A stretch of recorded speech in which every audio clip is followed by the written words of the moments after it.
días por habernos acompañado en esta tarde. Ustedes siempre deben preguntar cuál es el interés de realizar las parálisis de las agudas.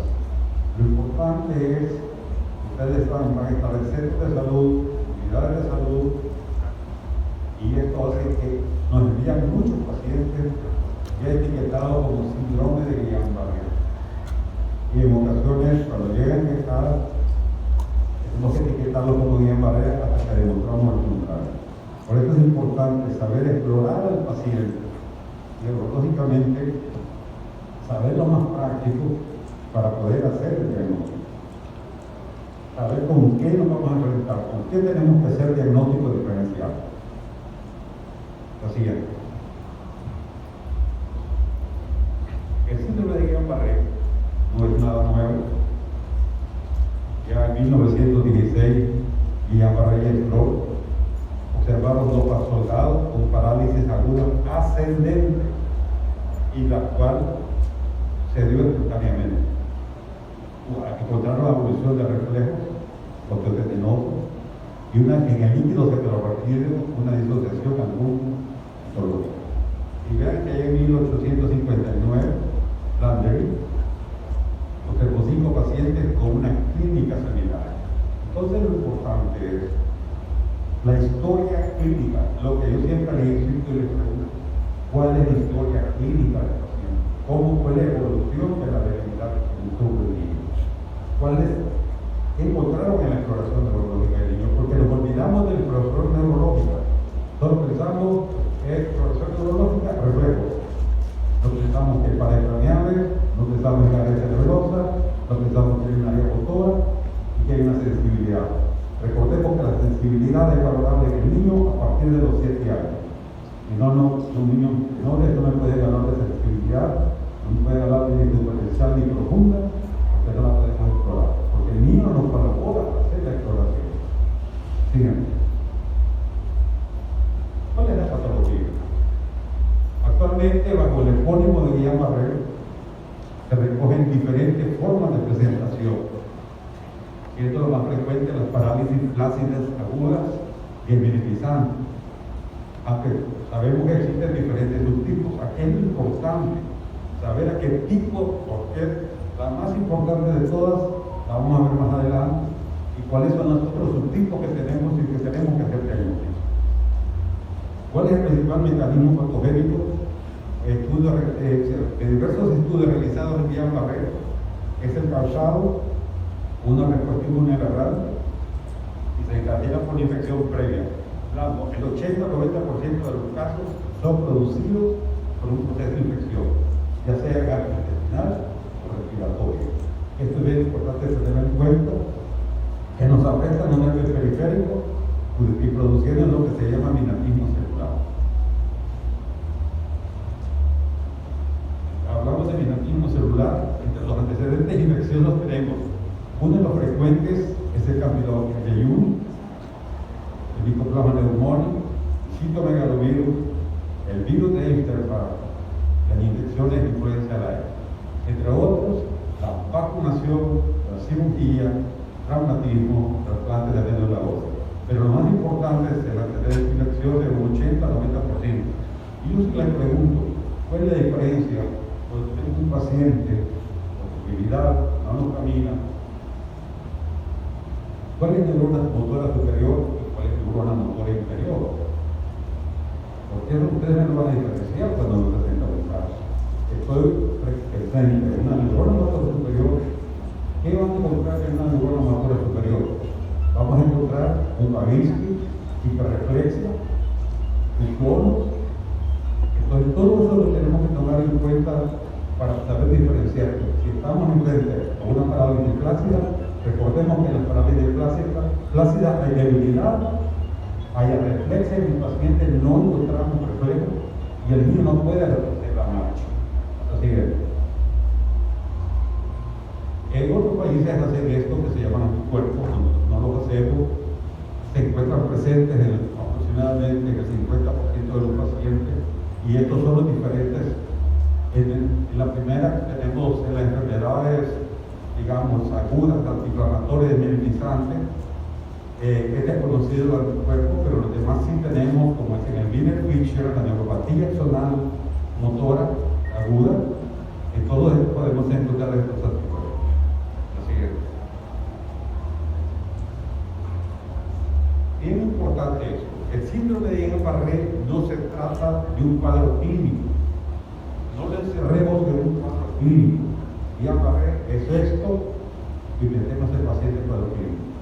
Recordemos que es un síndrome clínico con diferentes variantes. No pensemos que Guillain-Barré no camina. Hemos visto casos últimamente de miocitis, muchos casos de ataxias, algunas cerebrosas, en las cuales se ha confundido con Guillain-Barré. Porque si es un Guillain-Barré, sí tenemos que correr, tenemos que comenzar el tratamiento. En los niños pequeños, los síntomas predominantes son dos bien importantes: el dolor y el rechazo a la marcha, porque le imposibilita caminar al niño. La debilidad es rápidamente progresiva y es una de las características principales del Guillain-Barré. Lo clásico: debilidad, areflexia, el dolor. ¿Cuál es la clínica en el paciente? Recordemos, es ascendente. La primera, hablamos de las poliradiculopatías agudas inflamatorias desmielizantes. Siempre inicia después de un proceso infeccioso, 2 o 4 semanas después de una infección. Encontramos debilidad de miembros inferiores ascendente. No puede persistir solo en un miembro la debilidad. Eso nos descarta la posibilidad. Puede haber una ligera asimetría, pero no descarta. Tiene que ser una debilidad de miembros superiores. Puede ser exploración en órganos días. Hay ausencia de reflejos, recordemos, hay que explorar reflejos capilares en miembros superiores, los reflejos también, porque eso nos va a ayudar con explorar la fuerza en el niño. La fuerza está disminuida, proximal o distal.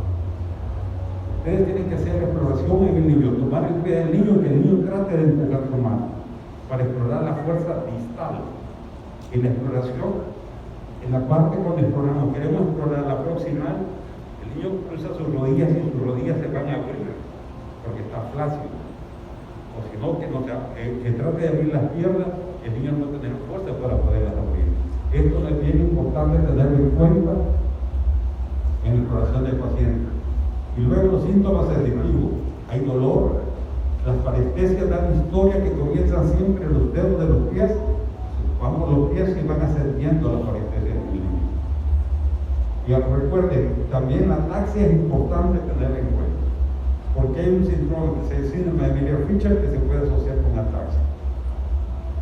Entre los síndromes autonómicos que se presentan en la mitad de los niños podemos tener asociado a esto arritmias cardíacas, hipotensión ortostática, hipertensión transitoria o persistente, ileoparalítica, alteración o sudoración. Entonces tenemos que asociar las dos cosas para hacer el diagnóstico y basarnos en iniciar el tratamiento de Guillain-Barré. Como decíamos, la fase inicial de 2 a 4 semanas de duración, la fase emergente es variable, puede ser de semanas a meses, y la fase de recuperación es más rápida en los niños que en los adultos. Es muy lenta en los adultos, y esta es en la fase de recuperación. Los niños a los 45 días se han recuperado y los adultos tardan entre 60 y 90 días en recuperarse. ¿Por qué traigo esta escala? Porque esta escala es importante tenerla en cuenta, que es la escala de Fugger. ¿Para qué nos sirve? La divide en 7 puntos. Cuando punto número 1, el paciente sano, normal, no tiene problema. Paciente con síntomas y signos leves, pero que le permiten caminar, correr aún al niño, con dificultad para vestirse, comer y asearse. 3 puntos: puede caminar más de 5 metros sin ayuda ni apoyo, pero no puede saltar ni realizar actividades para su cuidado personal. Ojo cuando comienza esto.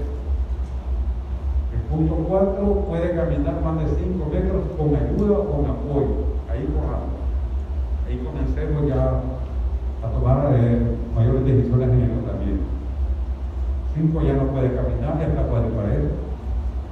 6 el paciente está con ventilación asistida. Y si no andamos a tiempo, el paciente fallece. Recordemos que hay un cierto porcentaje de pacientes que no se logran recuperar.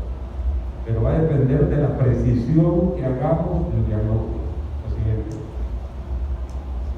Tenemos todos estos subtipos de Guillain-Barré. Vamos a ir revisando rápidamente los diferentes subtipos que tenemos. Lo siguiente. Tenemos la poliretinopatía aguda inflamatoria desmineralizante. Esta es la forma clásica. La vamos a encontrar en el 80-90% de los casos. Esto es bien importante.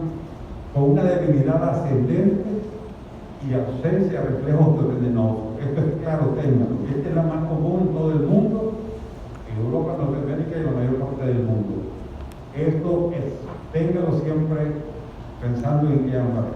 Debilidad, forma clásica, ausencia de reflejos y el dolor. Esto es bien importante cuando tenga una emergencia en el hospital. Lo siguiente. O cuando esté en una unidad y le lleve un niño que no puede caminar. Otro tipo de subtipo, uno de los subtipos importantes, tenemos la neuropatía axonal motora aguda. Es afectación motora pura, es decir, que además esta afecta a los nervios motores. El patrón electrofisiológico típico, no podemos estar esperando una punción lumbar para hacer el diagnóstico con ecuaciones extremas. Hagámosle la punción lumbar. Recordemos que en la primera semana podemos tener el 50% de los casos normales. Pensemos en la clínica.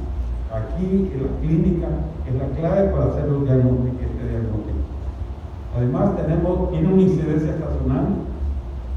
Los síntomas son similares a la sensitiva y los pacientes presentan con más frecuencia fallo respiratorio y necesidad de ventilación, porque esta afecta más que todo los nervios motores. Y esta se asocia frecuentemente con el Helicobacter pyogenes. Lo siguiente. La otra es la neuropatía axonal motora sensitiva aguda. Tiene dos tipos de afección, motora y sensitiva. Todos los síntomas similares a la neuronal motora. Tiene síntomas sensitivos, es poco frecuente en niños, es más frecuente en adultos. Esta tiende a ser más progresiva y severa. El síndrome de Miller-Fisher, que en algunas ocasiones aquí es donde tenemos que saber diferenciar, porque aquí está tomando pares craniales. Nos olvidamos de los pares craniales a la hora de exploración de un paciente con Guillain-Barré. Lo importante es la tríada para hacer diagnóstico del síndrome de Miller-Fisher, oftalmoparesia, debilidad muscular, más reflexia. Encuentran anticuerpos anti-COCO1B, que no lo tenemos nosotros. Se caracteriza por esta tríada clásica: oftalmoplegia, ataxia, debilidad muscular. Ojo con los pacientes que en ocasiones nos puede confundir al ver debilidad, como sucede en la miastenia gravis. Ya voy a ver un ejemplo más adelante. El líquido cefalorraquídeo son similares como cuerpos estos, pero todos los cuerpos, el líquido y la electromiografía es útil en el diagnóstico. Pero no tenemos que estar esperando enviar el plum o que nos lo hagan, y la gente a veces no tiene dinero para poder pagar el estudio. La siguiente.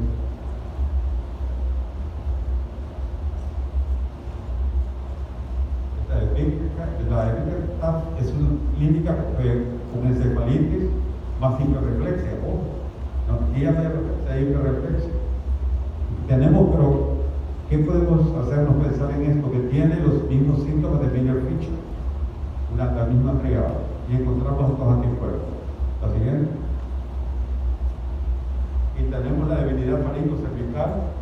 Esa se caracteriza por debilidad aguda de la musculatura, faringo, cuello, hombros y dificultad para tragar. Esta debilidad faringo-cervical-braquial también son variantes de un mismo síndrome. Se puede confundir con Miller-Fisher también. Y encontramos otros tipos también que son subtipos de Guillain-Barré.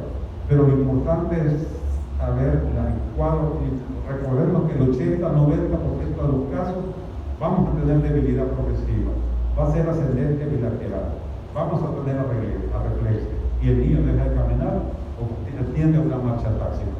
Siguiente. ¿Cuáles son? Estos son criterios que nosotros tenemos que tener en cuenta para hacer el diagnóstico de Guillain-Barré. Se dividen en 4 criterios importantes cuando nosotros vamos a encajar, porque este diagnóstico ya queda el niño fichado o Guillain-Barré. Los criterios necesarios para el diagnóstico: que haya debilidad motora progresiva de más de un miembro y areflexia en el paciente. O criterios que avalan firmemente el diagnóstico: progresión a lo largo de días o semanas, relativa simetría, pérdida leve de la sensibilidad, si la podemos evaluar, comienzo con dolor o malestar en la extremidad, aquí es donde hacemos el diagnóstico con la miocitis, compromiso del nervio craneano, comienzo de la recuperación en algunos niños a las 2 o 4 semanas después de detenerse la progresión, trastorno funcional autonómico,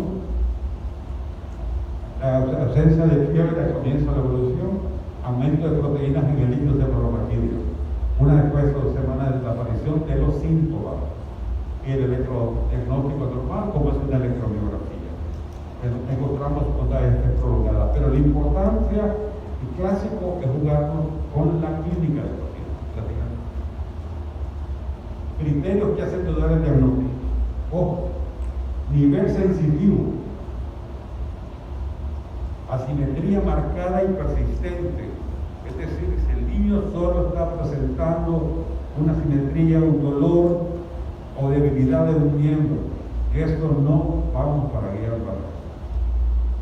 Difusión vesical o intestinal persistente. Otra cosa importante, que nos olvidamos de explorar el paciente con Guillain-Barré y se nos pasa por alto, es el reflejo anal. Cuando tenemos la disfunción, es importante estimular y ver si hay reflejo anal, si está presente o está ausente. Esto nos va a ayudar. Cuando tenemos más de 50 células por mililitro cúbico en el líquido, eso nos hace dudar. Presencia de polimorfos nucleares en el líquido o niveles sensitivos agudos. El niño se queja de mucho dolor de parpado. ¿Cuáles son los criterios que excluyen el diagnóstico? Diagnóstico de botulismo, polimiositis, metabolismo de la porfirina, difteria o síndrome sensitivo puro pero sin debilidad.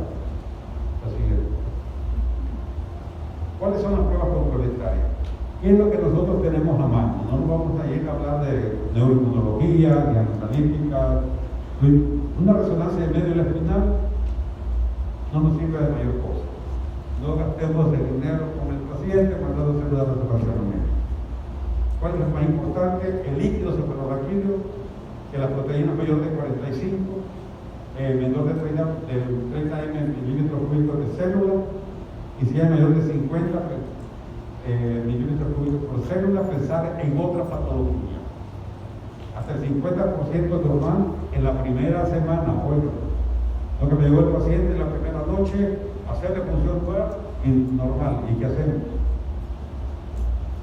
La clínica, pensemos en todo tiene que ir asociado. El estudio neurofisiológico, una electromiografía, evidencia taxonal y exploramiento de la gente. ¿Qué es lo importante de esto?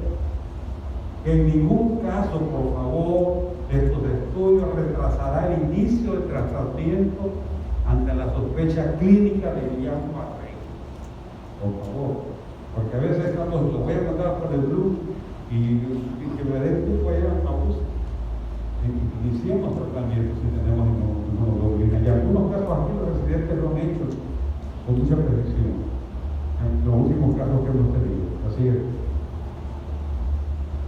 ¿Con qué hacemos diagnóstico diferencial? Mielopatía, tenemos mielitis transversa, ojo con la mielitis transversa, También la mielopatía por compresión, las infecciosas, la polio, que ya la tenemos, difteria, infección por VIH, botulismo, ojo con estas dos, miositis viral aguda, las ataxias cerebrosas agudas y las parálisis por garrapata.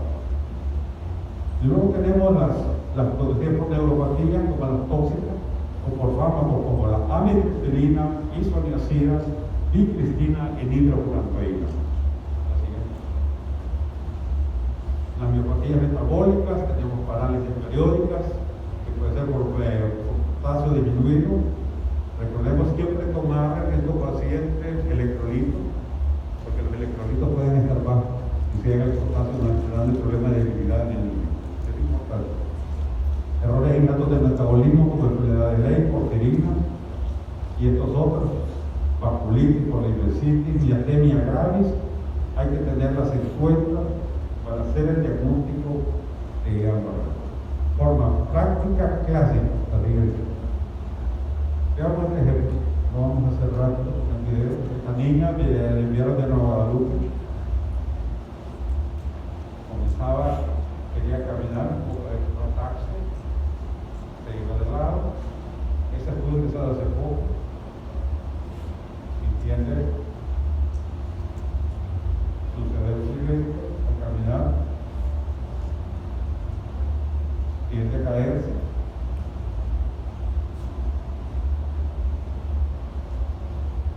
Hay que pensar siempre, ¿verdad? No que ya lo mandaron y lo vio la doctora, por me llamó ese día que la tenía allá, porque la niña además de esto tenía el cuadro y lo que usted estaba teniendo era una atracción. Y le envió para acá, pues y le dimos tratamiento. Así es. Vean esto, este te quita de nosotros. Pueden observar en la parálisis, una traumatología externa.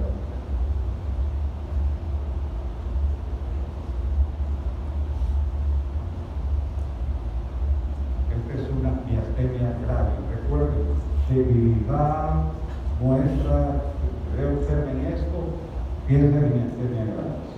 Porque el niño dice que no puede masticar o discutir, vayan pensando que si hay algo más de la debilidad muscular del paciente.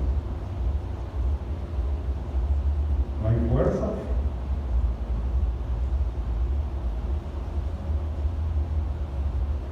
No puede. Vean, está disminuido. Trata de empujar hacia arriba y no. Al hacer la exploración de la cuerda.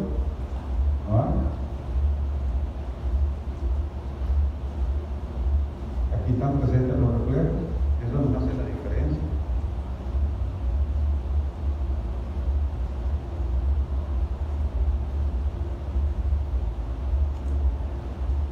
Esta paciente hicimos el diagnóstico de miastenia y está mejorada. Van a ver la marcha.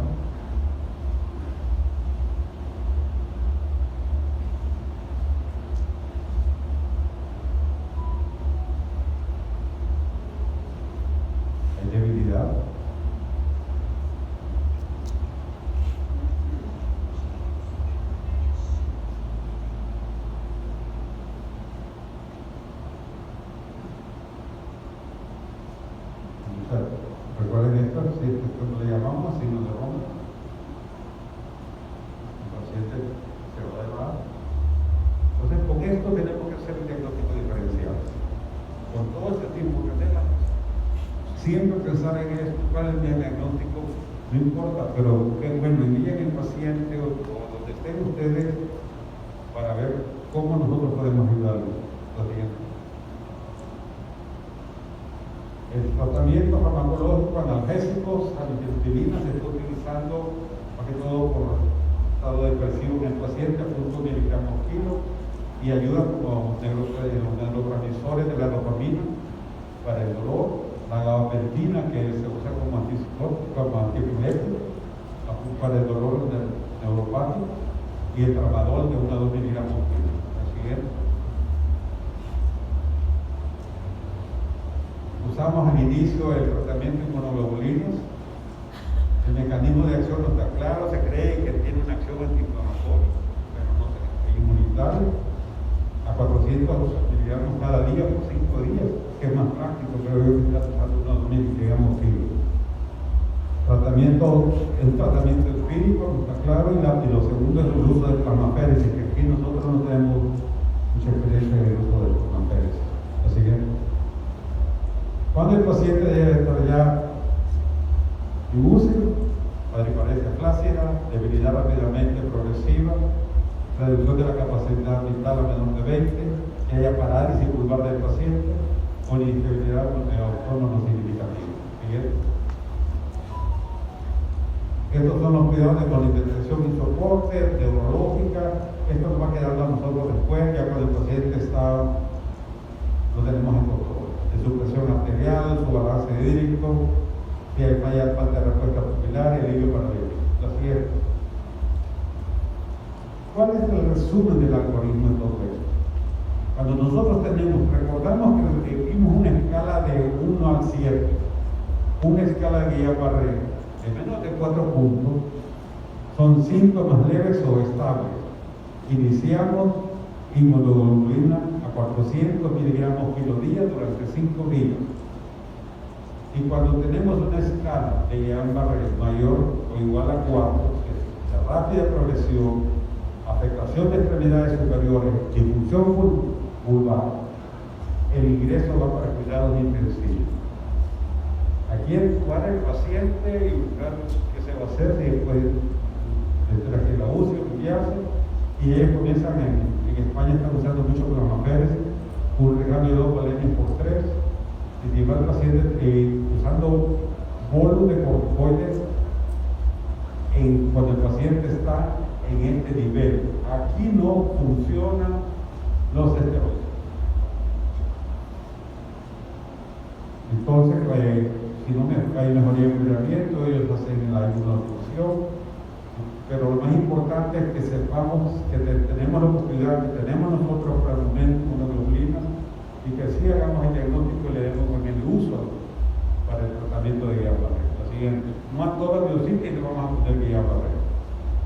Después los controles en consulta, la fisioterapia. La siguiente. La mortalidad es en torno a un 3-4%, ya sea por fallos respiratorios o complicaciones cardíacas.